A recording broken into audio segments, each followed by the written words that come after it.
Hello students, आप सबको अपने एनसीईआरटी साइंस चैनल में स्वागत करती हूँ। आज हम लोग एनसीईआरटी साइंस प्रैक्टिस सेट का पार्ट 11 देखने वाले हैं। इससे पहले हम लोग 10 पार्ट देख चुके हैं। जिसने नहीं देखे वह चैनल पर प्लेलिस्ट बना हुआ है, आप वहाँ से देख सकते हैं।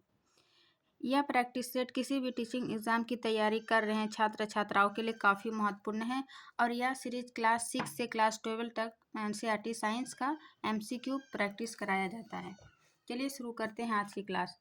आज की क्लास से क्वेश्चन नंबर 41 से कि ग्लूकोज पाइरूवेट में विखंडन होता है कहाँ। ग्लूकोज पाइरूवेट में विखंडन होने की क्रिया को ग्लाइकोलाइसिस की प्रक्रिया कहा जाता है और यह क्रिया ऑक्सीजन की अनुपस्थिति में होती है। कहाँ होती है? तो इसका आंसर हो जाएगा सी, कोशिका द्रव में होती है।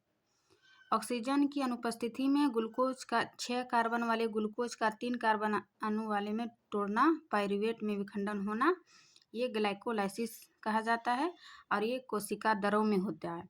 माइटोकॉन्ड्रिया में क्या होता है कि माइटोकॉन्ड्रिया को कोशिका का ऊर्जा गृह कहा जाता है। इसमें श्वसन क्रिया होती है और यकृत में जो पित्तरस का उत्पादन होता है। केंद्रक द्रव जो ये कोशिकांग है, कोशिका का भाग है। तो फिर देखते हैं 42 नंबर। नीचे दो कथन दिए गए हैं जिनमें से एक को कथन ए एवं दूसरे को कारण आर कहा गया है।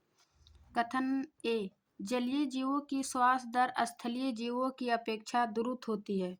द्रुत मीन्स मतलब कम। फिर कारण दिया हुआ है कि जल में विलय ऑक्सीजन की मात्रा वायु में ऑक्सीजन की मात्रा की तुलना में बहुत कम है। स्थलीय जीव जैसे हम लोग वातावरण में जो उपस्थित है ऑक्सीजन, उससे हम श्वास लेते हैं, लेकिन जलीय जीव क्या करता है कि जो जल में घुला हुआ ऑक्सीजन है उसी को अपने श्वास लेते हैं। लेकिन जो जलीय ऑक्सीजन है वो स्थल की तुलना में कम है, इसीलिए जलीय जीव है स्थलीय दर की तुलना में मतलब ये श्वास तेजी से लेती है क्योंकि उसको ऑक्सीजन की कमी ना हो। द्रुत फिर है तो ये कथन भी सही है, यानी जलीय जीवों की श्वसन दर स्थलीय जीवों की अपेक्षा द्रुत होती है। दूसरा है जल में विलय ऑक्सीजन की मात्रा वायु में ऑक्सीजन की मात्रा की तुलना में बहुत कम होती है। ये कथन ए भी सही है और कथन आर ए की व्याख्या सही करता है। इसका आंसर हो जाएगा बी। ए और आर दोनों कथन सत्य है तथा आर ए की सही व्याख्या करता है। फिर क्वेश्चन नंबर 43, निम्नलिखित में से कौन सा वसा का वहन करता है। वसा का वहन कौन सा करता है? रक्त, लसिका, प्लेटलेट्स या फिर हीमोग्लोबिन। तो वसा का वहन ये लसिका करता है। लसिका क्या एक एक द्रव जैसा पदार्थ है जो वसा का वहन करता है। और रक्त क्या है? रक्त जो ये संयोजित तरल ऊतक है।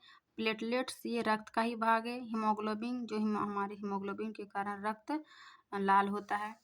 इस प्रकार इसका वसा का वहन लसिका द्वारा होता है। फिर आगे क्वेश्चन नंबर 44 कि अपवहन विधि द्वारा रक्त में निम्न में से कौन सी किसको अलग किया जाता है। तो अपहन विधि मतलब डायलिसिस, जिसका किडनी खराब हो जाता है या संक्रमित हो जाता है, तो किडनी क्या है और मतलब एक्स्ट्रा पदार्थ को जैसे कि जो भी एक्स्ट्रा पदार्थ है उसको छानने का काम करता है। तो ये जब किडनी खराब हो जाता है तो इसकी क्रियाशीलता में कम हो जाता है, जिस कारण वो किडनी उसको छान नहीं सकता है, शुद्ध नहीं कर सकता है। इसलिए उसको अपहन विधि यानी डायलिसिस द्वारा उसको शुद्ध किया जाता है। यह एक कृत्रिम विधि है। इसका किसको अलग किया जाता है? तो इसका आंसर हो जाएगा नाइट्रोजनी वज्र पदार्थ। नाइट्रोजनी वज्र पदार्थ इसमें आ जाएगा एक्स्ट्रा पदार्थ। तो अपवहन विधि द्वारा नाइट्रोजनी वज्र पदार्थ को अलग किया जाता है कृत्रिम विधि से। फिर है नेक्स्ट क्वेश्चन 45, पादप अपशिष्ट रेजिन एवं गोंद विशिष्ट रूप से कहाँ संचित रहते हैं।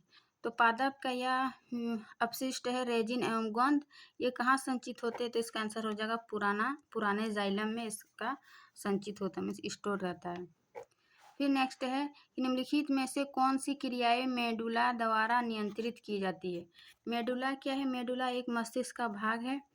तो इन मेडुला द्वारा नियंत्रित कौन सी क्रिया मेडुला नियंत्रित करती है? तो यह मस्तिष्क का भाग है। मस्तिष्क 3 भागों में बटा होता है, अग्र मस्तिष्क, मध्य मस्तिष्क और पश्च मध्य मस्तिष्क। चलिए हम मस्तिष्क का थोड़ा फिगर दिखाते हैं आप लोग को। ये मस्तिष्क का 3 भाग है, अग्र मस्तिष्क, मध्य मस्तिष्क और पश्च मस्तिष्क। तो अग्र मस्तिष्क का क्या कार्य है? अग्र मस्तिष्क जैसे कि ये प्रमस्तिष्क इसका भाग है, सेरिबरम, जिसको सेरिबरम भी कहते हैं, और परमस्तिष्क, मस्तिष्क का सबसे बड़ा भाग अग्र मस्तिष्क के पास ही है। ये परमस्तिष्क का कार्य है सोचने, समझने या फिर ज्ञान प्राप्त करने, चिंतन, ये मतलब जितना भी क्रियाएं होती है, इच्छा शक्ति, संवेदना, याददाश्त, ये सब क्या अग्र मस्तिष्क का कार्य होता है। जैसे सेरिबरम और परमस्तिष्क अग्र मस्तिष्क में आता है। फिर ये मध्य मस्तिष्क, मध्य मस्तिष्क में क्या आया? हाइपोथैलेमस और पीयूष ग्रंथि। हाइपोथैलेमस का क्या कार्य है? क्या भूख, प्यास, ताप नियंत्रण, प्यार, घृणा, ये सब मध्य मस्तिष्क का कार्य है। फिर आया पश्च मस्तिष्क। पश्च मस्तिष्क में 2 भाग आता है, मेडुला और अनुमस्तिष्क। मेडुला जो कि हम क्वेश्चन में भी देखे कि इसका क्या कार्य है। मेडुला द्वारा कार्य जो है अनैच्छिक क्रिया, जैसे कि हमारे हृदय की धड़कन, रक्तदाब, उपापचय, आहार नाल के कर्माकुंचन, ये सब क्या है? अनैच्छिक क्रिया जो हमारी इच्छा में नहीं है, तो ये क्रिया मेडुला द्वारा नियंत्रित की जा सकती है। और वही अनुमस्तिष्क, यानी अनुमस्तिष्क को सेरिबेलम भी कहा जाता है, सेरिबेलम, तो इसका कार्य है कि शरीर का संतुलन बनाए रखना। इस प्रकार हम मस्तिष्क के तीनों भाग का कार्य देखें। यहाँ पूछ रहा है कौन सी क्रियाएं मेडुला द्वारा नियंत्रित की जाती है। तो मेडुला द्वारा जो अनैच्छिक क्रियाएं देखिए, जैसे कि रक्तदाब, वमन मीन्स उल्टी, ताप नियंत्रण, हाइपोथैलेमस का कार्य था, जो भूख, प्यास, ताप नियंत्रण। इस प्रकार इसका आंसर हो जाएगा मेडुला द्वारा ए और बी, यानी डी इसका आंसर हो जाएगा, ए और बी, जो कि शरीर की अनैच्छिक क्रिया इसका द्वारा नियंत्रित की जाती है। फिर मस्तिष्क का मुख्य सोचने वाला भाग क्या था? मस्तिष्क का मुख्य सोचने का भाग हम क्या बताए थे अभी? अग्र मस्तिष्क। अग्र मस्तिष्क का मुख्य सोचने का काम, ज्ञान प्राप्ति का, जितना भी सबसे अधिक कार्य अग्र मस्तिष्क में ही होता है।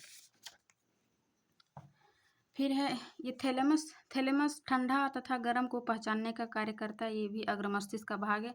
पश्च मस्तिष्क में देखें मेडुला और सेरिबेलम। फिर अनुमस्तिष्क को वही सेरिबेलम, जो शरीर के संतुलन को बनाए रखता है। फिर आगे है 48 नंबर, निम्नलिखित को सही सुमेलित कीजिए। सूची 1 और सूची 2, ऑक्सिन, साइटोकाइनिन, जिब्रेलिन और एब्सिसिक, ये चारों जो है वो पादप हार्मोन है। तो ऑक्सिन, साइटोकाइनिन और जिब्रेलिन, मतलब इसका क्या क्या कार्य है पादप हार्मोन में, उसको मिलान करना है। जैसे ऑक्सिन का कार्य क्या है कि यह कोशिकाओं की लंबाई में वृद्धि करता है। इस प्रकार इसका 1 का 3। फिर है साइटोकाइनिन का काम है कि कोशिका विभाजन करना, 1 कोशिका से 2 कोशिका बनना, 2 से 4, इस प्रकार कोशिका का विभाजन करता है। 3, 4।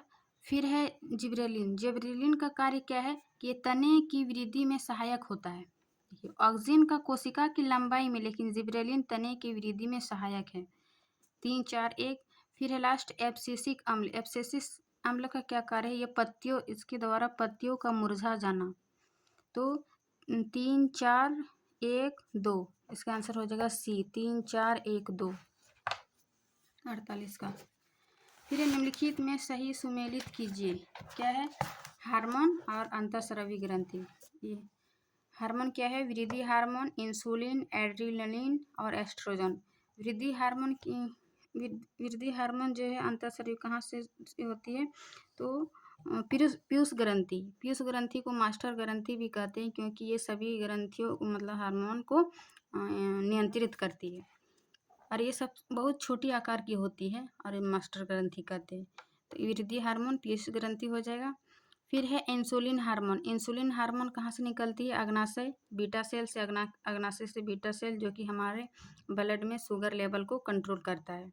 तो इस प्रकार इंसुलिन का 4 हो जाएगा, अग्नाशय। फिर है एड्रिनलिन। एड्रिनलिन कहाँ पाई जाती है? यह एड्रिनल ग्रंथि में पाई जाती है। फिर एस्ट्रोजन ये मादा हार्मोन है, ये जो अंडाशय में पाए जाते हैं। इस प्रकार इसका आंसर 3, 4, 1, 2, 3, 4, 1, 2 किसमें ए, इसका 49 का ए हो जाएगा।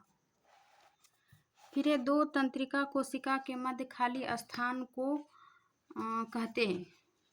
दो तंत्रिका कोशिका मध्य खाली स्थान को क्या कहते हैं? तो इसका आंसर हो जाएगा सिनेप्स। तो इसका ये तंत्रिका कोशिका का भाग था। चलिए हम देखते हैं थोड़ा सा। सिनेप्स, द्रमिका, न्यूरॉन और एक्सॉन कहाँ कहाँ पाई जाती है।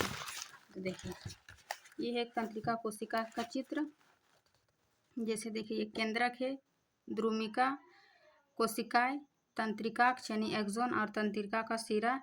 इसी के बीच में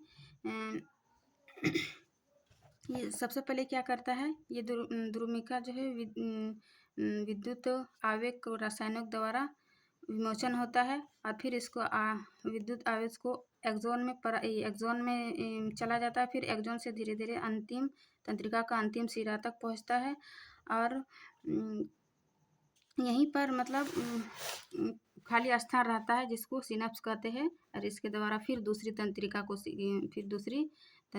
में चला जाता है। तो इसका भाग है तंत्रिकाक्ष, एक्सॉन कहाँ पाया जाता है, तंत्रिका का अंतरिक्ष यहीं पे खाली स्थान होता है, इसको सिनेप्स कहा जाता है। तो दो तंत्रिका कोशिका के मध्य खाली स्थान को सिनेप्स कहा जाता है। फिर है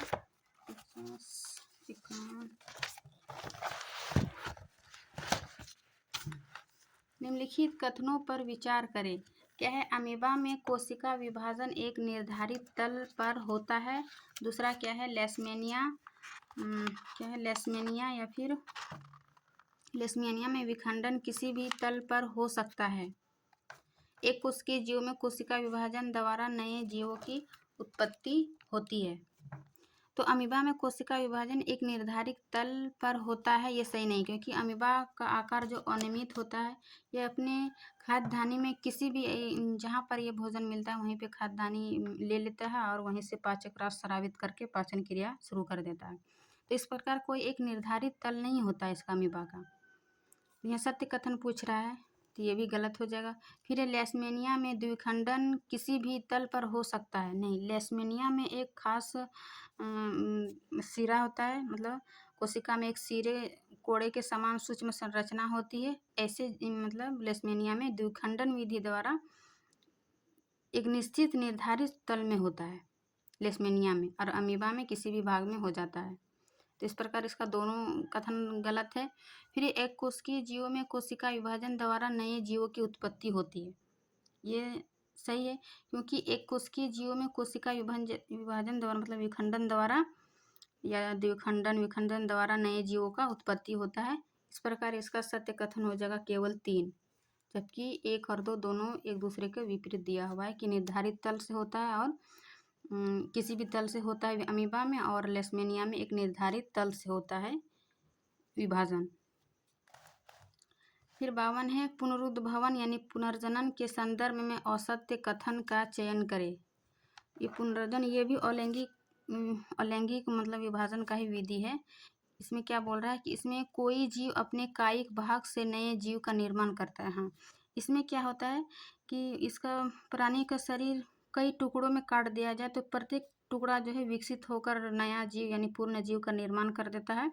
यह क्रिया पुनर्जनन या पुनरुद्भवन कहते हैं।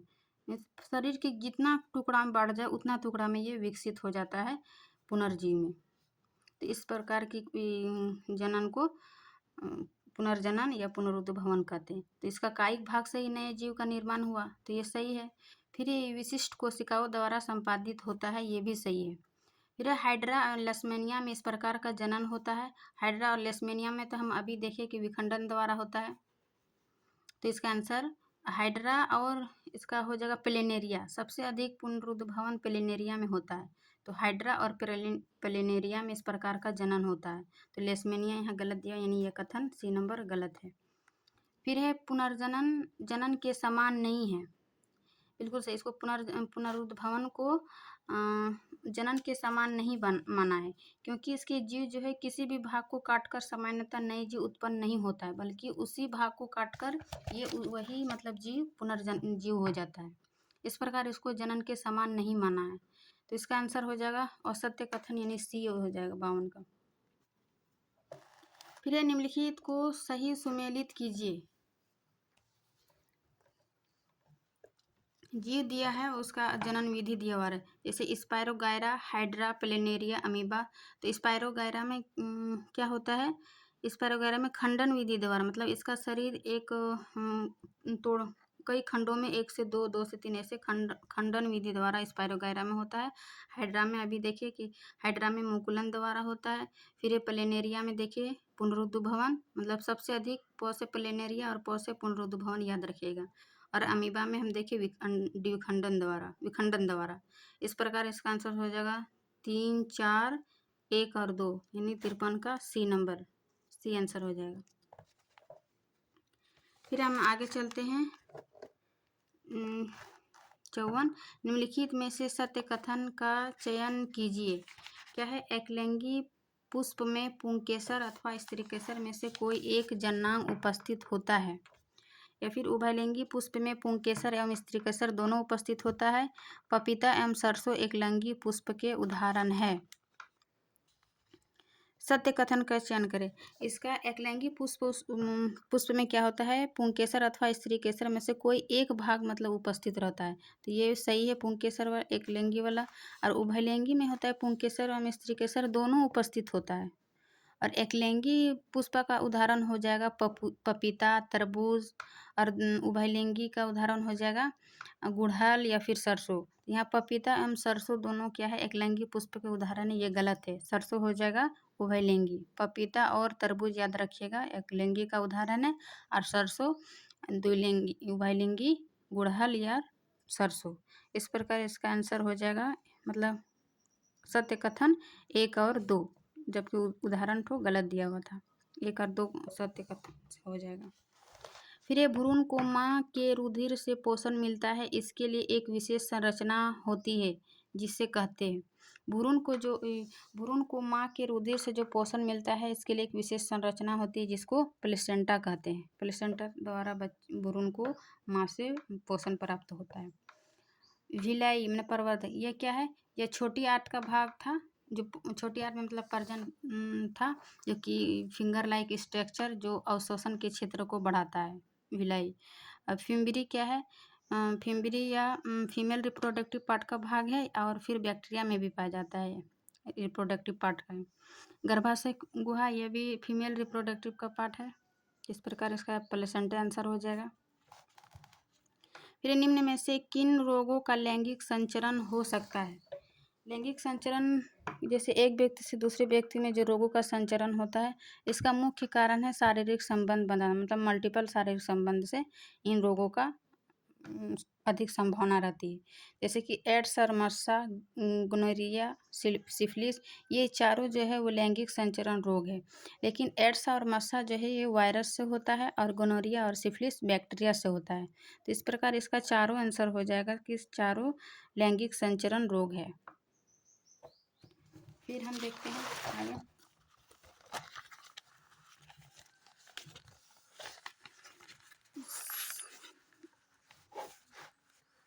संतान, फ्लोएम के संदर्भ में निम्न कथन पर विचार करें। फ्लोएम का क्या कार्य था, देखिए हम, यह एक संयोजी ऊतक है जिसमें फ्लोएम और जाइलम आया। फ्लोएम क्या करता है, यह भोजन का परिवहन करता है, जो कि फोटोसिंथेसिस के दौरान पत्तियों में जो भोजन बनता है वो पौधे के विभिन्न भागों तक पहुंचाता है। और यह एमिनो अम्ल का भी परिवहन करता है। यह भोजन के साथ साथ एमिनो अम्ल तथा अन्य पदार्थ का भी फ्लोएम परिवहन करता है। इस प्रकार इसका सत्य कथन हो जाएगा दोनों, 1 और 2। फिर एक गोलीय दर्पण के लिए वक्रता त्रिज्या होती है। गोलीय दर्पण के लिए वक्रता त्रिज्या का सूत्र होता है R = 2F, यानी इसका फॉर्मूला से ही पता चलता है कि त्रिज्या बराबर होता है फोकस दूरी का 2 गुना, यानी इसका आंसर हो जाएगा फोकस दूरी का 2 गुना। ये फॉर्मूला याद रखिएगा, गोलीय दर्पण का R = 2F। फिर अवतल दर्पण का उपयोग किया जाता है। अवतल दर्पण का उपयोग कहाँ किया जाता है। अवतल दर्पण जैसे छोटी चीज़ को बड़े चीज़ों में देखा जाता है, जैसे search light, torch, shaving cream, गाड़ी के साइड मिरर या फिर सौर भट्टियों। तो अवतल दर्पण में search light, torch, shaving cream, गाड़ी के साइड मिरर में उत्तल दर्पण का उपयोग होता है, जो कि छोटे प्रतिबिंब बहुत दूर तक दिखाई देता है। लेकिन गाड़ी के अग्रदीप में मतलब हेडलाइट में आगे वाले भाग में अवतल दर्पण का उपयोग होता है और साइड वाले भाग में उत्तल दर्पण का उपयोग होता है। इस प्रकार ये सही नहीं है। बाकी shaving cream, torch, search light, सौर भट्टी में क्या करते हैं, सूर्य के प्रकाश को केंद्रित करने के लिए बड़े अवतल दर्पणों का उपयोग किया जाता है। तो इसका आंसर हो जाएगा 1, 2, 3, 5, 4 नहीं होगा, 1, 2, 3, 5 यानी इसका 49 का 59 का सी हो जाएगा। फिर है आज का क्लास लास्ट, अवतल दर्पण के संदर्भ में निम्न को सही सुमेलित करें। मतलब अवतल दर्पण द्वारा जो प्रतिबिंब बनता है उसको दिया गया है, जैसे बीम की स्थिति और प्रतिबिंब की स्थिति। तो अवतल दर्पण द्वारा 6 कंडीशन है इसका प्रतिबिंब कहाँ कहाँ बनता है, ये हम आपको दिखाते हैं। जैसे बीम की स्थिति, प्रतिबिंब की स्थिति, प्रतिबिंब का साइज, प्रतिबिंब की प्रकृति। जब कोई बीम मतलब जब कोई वस्तु अनंत पर रहे तो उसका प्रतिबिंब कहाँ बनेगा, फोकस पर। 6 कंडीशन हम आपको याद करवा देते हैं। जैसे कि अनंत पर, जब कोई वस्तु अनंत पर रहता है तो उसका प्रतिबिंब फोकस पर बनता है, और जब कोई वस्तु फोकस पर एफ पर हो तो उसका प्रतिबिंब अनंत पर हुआ, दोनों एक दूसरे के विपरीत हो गया। और जब कोई सी के परे रहता है कोई वस्तु तो उसका फोकस प्रतिबिंब की दूरी एफ तथा सी के बीच बनता है। इसका उल्टा, जब कोई वस्तु सी तथा एफ के बीच बनता है तो उसका प्रतिबिंब की दूरी, प्रतिबिंब की स्थिति सी पर बनता है। तो 4 याद हो गया। और अगर कोई प्रतिबिंब की स्थिति सी पर रहता है बीम, तो उसका प्रतिबिंब की स्थिति भी सी पर ही होगा। फिर एक फर्स्ट हो गया, एक कंडीशन अलग है, पी तथा एफ के बीच रहता है तो इसका प्रतिबिंब की स्थिति दर्पण के पीछे बनता है। और इसका प्रतिबिंब का साइज देखिए, अनंत पर है तो अत्यंत छोटा बिंदु इसमें छोटा, फिर सी पर है तो समान साइज का, सी से परे विवर्धित यानी बड़ा, एफ पर अत्यधिक विवर्धित इनसे बड़ा, पी तथा एफ के बीच विवर्धित इसमें भी बड़ा। लेकिन इसका प्रतिबिंब की प्रकृति सभी में वास्तविक एवं उल्टा, वास्तविक एवं उल्टा, वास्तविक एवं उल्टा, वास्तविक एवं उल्टा। लेकिन एक कंडीशन में पी तथा एफ के बीच जो दर्पण के पीछे बनता है, बड़ा बनता है, इसका सिर्फ आभासी तथा सीधा, बाकी सब में वास्तविक एवं उल्टा इसका प्रतिबिंब का प्रकृति है।